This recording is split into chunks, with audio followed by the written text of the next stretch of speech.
Kenya e gwenge mag Kakamega kwedo mokalo wacha mar goyo kura ne duond od bura achiel e kombe duto manoero 6 piece ka giwacho ni riwruogno mar Azimio la Umoja ni kod duond od buche mathoth kendo onego we jopiny oyier jotelo ma gin giwegi ema gidwaro.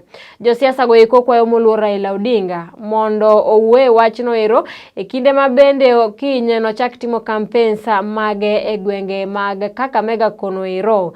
Bende gilieko ni duond od bura no ero mar ODM chal ma idwa hera hinya e riwruogno ero mar Azimio la Umoja One Kenya gino ero ma bende ok giyie godo.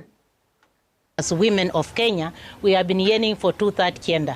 And as a good example, tumeonelea ya kwamba Azimio Coalition has chosen a woman leader who is a running mate to Raila Amolo Odinga as our presidential candidate, who we are very sure on 9th of August he is going to take over the country and run forth to the end of his term. Kakamega is diverse. And the people of Kakamega have the right to choose. So we really take cognizant that DAP and other parties within the county have their own preferred candidates. When Baba visits Kakamega, he should consider all candidates under Azimio affiliate parties as critical to his votant.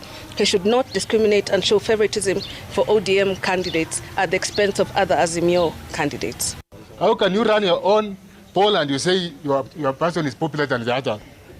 If they wanted us to do the nomination together, you could have done the nomination as Azimio together. Should be bring a candidate, TAP bring a candidate, ODM bring a candidate. Now we should be having one candidate for Azimio after nomination.